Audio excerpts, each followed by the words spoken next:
Você foi diagnosticado com algum tipo de lesão por esforço repetitivo e está com dúvida se tem ou não direito a receber algum tipo de indenização? Dependendo do que causou esse problema e as consequências dele na sua vida, você pode receber pelo menos 4 tipos diferentes de indenização. E é sobre isso que eu vou falar no vídeo de hoje. Meu nome é Ivan, sou advogado trabalhista e aqui no canal você encontra tudo que seu patrão não quer que você saiba. Antes de a gente começar, é importante esclarecer aqui que quando falamos em LE ou LE-DORT, estamos falando de um grupo de doenças que afetam tendões, sinóvios, músculos, nervos, fáscias e ligamentos. Alguns exemplos comuns de LE-DORT são a síndrome do túnel do carpo, a síndrome do manguito rotador, a bursite no ombro, nos cotovelos e o dedo em gatilho. Essas aí são alguns exemplos de doenças que fazem parte desse grupo. Se você foi diagnosticado com alguma LE-DORT, é possível que você seja compensado por tudo que sofreu e vem sofrendo. Mas para ter esse direito, você precisa provar que preenche 3 condições. Primeiro, que você adquiriu uma LE-DORT. Segundo, que essa situação foi causada pelo seu trabalho.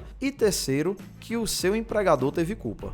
Para provar que desenvolveu uma LE-DORT, você pode usar a documentação médica, ou seja, o seu prontuário, seus atestados, seus exames de imagem e todos os laudos que mostram que você está doente. Uma ótima prova para usar aqui é a comunicação de acidente de trabalho, a CAT. Ela deve ser emitida pela empresa, mas é bem comum que as empresas se recusem a fazer isso. Aí o que você pode fazer é recorrer ao sindicato da sua categoria, que também pode abrir a CAT. Para provar que sua doença foi causada pelo trabalho, é que é um pouco mais complicado. Você vai precisar ter o máximo de evidências que mostrem que você não tinha condições de trabalho adequadas. Você pode tirar fotos, filmar e guardar o máximo de registros possíveis de como você trabalhava. Isso vai ajudar bastante a mostrar que a doença está diretamente ligada a seu ambiente de trabalho. Dependendo do que te levou a adoecer e qual é a doença, as formas de provar a culpa da empresa podem variar bastante, mas na maioria dos casos, as mesmas provas que você vai usar para mostrar a relação da doença com o seu trabalho também vão servir para mostrar que a empresa teve culpa pelo que aconteceu. Por exemplo, se você adoeceu por não ter uma cadeira adequada, você pode utilizar fotos e vídeos da cadeira que utilizava. Essas provas evidenciam tanto a relação da doença com o trabalho, como também a negligência da empresa, que não garantiu um equipamento de trabalho adequado. Aí beleza, você preencheu aí as condições para responsabilizar a empresa para ser indenizado pelo que sofreu. Agora você deve estar se perguntando, o que é exatamente que eu vou receber? Basicamente, quando você adoece por causa do trabalho, pode receber 4 tipos diferentes de indenização: por danos morais, por danos materiais, por danos existenciais e por lucros cessantes. Cada uma dessas indenizações tem o objetivo de compensar um tipo de dano diferente que você pode ter sofrido por conta da doença. Mas antes, se você está gostando do vídeo, se esse conteúdo está te ajudando, não esquece de curtir e se inscrever aqui no canal. Mas continuando aqui, a primeira indenização que você pode receber é a indenização por danos materiais. Sabe aqueles gastos que você teve por causa da doença? As despesas com remédios, com exames de imagens, com consultas médicas, às vezes fisioterapia e até cirurgias? Então, tudo isso tem que ser custeado pela empresa. Afinal, se você adoeceu por culpa dela, nada mais justo que ela pague a conta, né? Mas muita atenção aqui. É muito importante que você tenha todos os comprovantes dos gastos que teve para que possa exigir o reembolso dessas despesas, tá bom? Comprovar os gastos é uma condição para receber essa indenização. Para fazer essa comprovação, você pode usar recibos, notas fiscais e declarações. E finalizando essa primeira indenização, o valor dela vai ser equivalente ao valor dos seus gastos. Então vamos lá. Se você gastou 20 mil ao longo de 3 anos de tratamento, pode exigir uma indenização de 20 mil. Aqui nessa indenização não tem muita dificuldade em relação ao valor. Já nas próximas, o valor é bem mais complicado de calcular. A outra indenização que você pode receber é pelo sofrimento e dor que a doença te causou. Você sabe muito bem que os danos que esse problema vem te causando vão muito além do dinheiro que você está gastando. Tem um sofrimento envolvido, o abalo psicológico e emocional que essa situação causa na sua vida.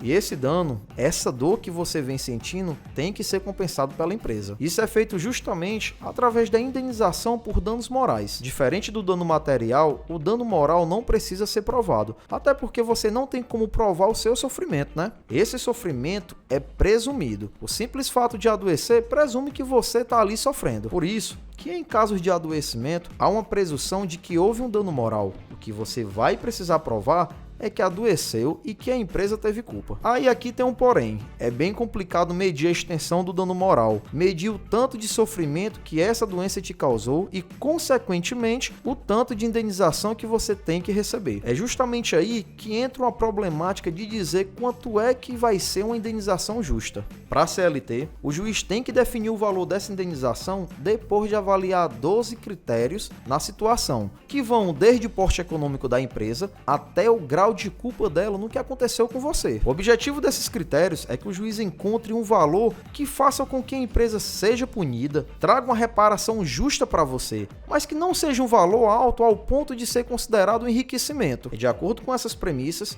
que o juiz vai definir o valor da sua indenização. Na prática, o que eu vejo em casos envolvendo essas indenizações por ler, dort, são valores que variam entre 5 e 20 vezes o salário da vítima. Mas assim, isso varia bastante de acordo com o caso, tá bom? Uma outra indenização que é pouco conhecida e que até alguns advogados mais inexperientes esquecem de pedir é a indenização por danos existenciais. Ela vai ser cabível sempre que a doença gerar uma mudança na sua qualidade de vida, no seu projeto de vida. Enquanto o dano moral está ligado aí a um sentir, a esse sofrimento, essa dor, o dano existencial está ligado a um fazer, um não fazer ou um fazer diferente. Se a sua vida foi significativamente atingida e você precisa fazer algo que antes não fazia, precisa deixar de fazer algo que antes fazia ou precisa de ajuda para fazer algo que antes fazia sozinho, você sofreu um dano existencial. Imagina aqui comigo o caso do seu Carlos, que adorava pedalar no fim de semana com a família. Por causa de uma bursite nos ombros e cotovelo, ele não consegue mais pedalar e até segurar o filho dele no colo tá difícil. Consegue imaginar a dor que isso causa na vida dele? Além disso, ele não vai mais conseguir trabalhar na mesma função que antes, ou seja, a vida profissional e familiar dele foi prejudicada. Então ele pode sim receber uma indenização pelos danos existenciais que foram causados. O valor dessa indenização por danos existenciais segue os mesmos parâmetros da indenização pelos danos morais, ou seja, o juiz deve estabelecer o valor depois de avaliar 12 critérios que estão listados na CLT e definir um valor que pode chegar até 50 vezes o valor do seu salário. Inclusive, eu esqueci de falar quando expliquei a indenização por danos morais, mas eu vou deixar aqui na descrição a lista desses 12 critérios que devem ser observados pelo juiz na hora de definir o valor dessas indenizações. Quando a sua doença for mais grave e causar sequelas definitivas, você pode receber uma pensão mensal vitalícia da empresa. Isso aqui só acontece quando a doença está em um estágio mais grave, que você já não consegue trabalhar da mesma forma que antes. Nesses casos, a gente diz que há uma perda de capacidade de trabalho. Quando você está nessa situação, você pode inclusive receber um benefício permanente no INSS, o auxílio acidente, e acumular esse benefício com essa pensão paga pela empresa. Agora, concentra aqui que essa indenização pode ser um pouco mais difícil de entender. Se você adoece por causa da empresa, para exigir qualquer uma dessas indenizações, você vai precisar entrar com um processo contra a empresa. Você vai precisar colocar ela na justiça. Nesse processo, o juiz vai chamar um médico da confiança dele para te examinar, para fazer uma perícia contigo. E nessa perícia, ele vai avaliar se a sua doença está ligada ao trabalho e se essa doença gera essa perda de capacidade. Se ele confirmar que você tem mesmo uma perda de capacidade, você pode receber essa indenização. O que você precisa entender é que não necessariamente a doença tem que ser grave ao ponto de você não conseguir mais trabalhar de jeito nenhum. Pode ser que a perda de capacidade seja de 5, 10, 15%. E ainda assim você vai ter esse direito, tá bom? O que vai mudar é que quanto mais grave for a situação, quanto maior for a perda de capacidade, maior será o valor da indenização.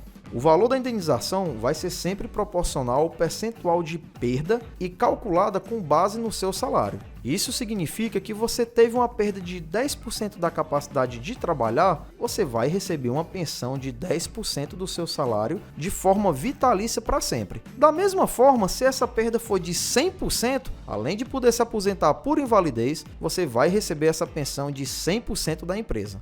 Você acumula os dois benefícios, tá certo? Se a perda é de 100%, vai acumular com aposentadoria por invalidez. Mas se for parcial, menor que 100%, você pode acumular com auxílio acidente. Essas 4 indenizações que eu falei aqui são apenas alguns dos direitos que você pode receber, mas provavelmente para conseguir receber isso tudo, você vai precisar colocar a empresa na justiça. E aí é importante que você entenda a fundo como é que funciona um processo como esse.